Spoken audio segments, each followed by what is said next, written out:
Welcome back. Once we have downloaded all the software and installed XAMPP. While installing XAMPP, it would have taken the default location where it would install XAMPP. So look for that location and go inside the XAMPP folder, or if you have given another folder where you have kept XAMPP, that's also fine.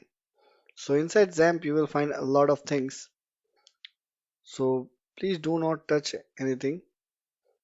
What we need to do is look for this htdocs folder. Go inside this folder, and this is the place where we will keep our files which we need for all kinds of development purposes related to WordPress or maybe any PHP application. So make sure you are inside XAMPP and then inside htdocs. The next thing that we have to do is the WordPress that we have downloaded, the zip file, copy and paste inside this folder. So this is the one, and then go ahead and right click and extract here. Once you have extracted it here, then I don't need this zip file, so I'm going to delete this. So this is my WordPress folder. What I want to do is I want to open my Visual Studio Code Editor. I will open this WordPress folder inside my Visual Studio Code Editor. So that I'm going to do by I will try to open the cmd here. So I will say cmd.exe.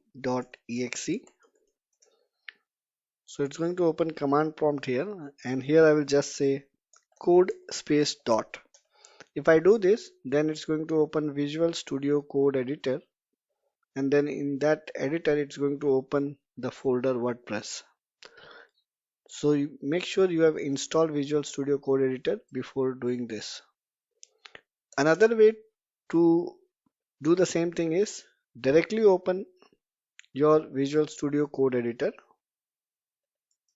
and then from file open folder, and then you can go to the folder where the WordPress is installed here. So you can come here directly. Alright, so I hope this is clear enough. So next thing that we have to do now is go ahead and start our server, XAMPP server. So once you have installed the XAMPP, on the search, if you type XAMPP, you will get this control panel. So right click on this and run as administrator. Once you do this, it's going to open the control panel. So this is a control panel where you can operate a lot of things. It provides us a FileZilla client and also Tomcat and other things. But for us, what matters is this Apache server and MySQL. Make sure port 80 or 8080 is free. Nothing is running there. So go ahead and click start on this Apache. So it's going to start on port 80, and click start on MySQL. Once you have done this, then click on the admin page here of Apache. So it's going to open the home page of Apache server, and then here we can see all the information like PHP information and other stuff. But what I need is PHP myadmin. So click on this. It's going to take you to the database, all the databases that you have. So click on new and create a new database. So here you can give a name as custom theme. You have to remember this and click create. So this database will be created. Next, we don't have to do anything as our server has started. So I can even close this. If you close this, it will be always available here. So you can click and it will open. Next thing what we have to do is we have to access our application, WordPress application. So now before we do that, make sure to do a small change. Open your Visual Studio Code editor in which the WordPress folder has been opened.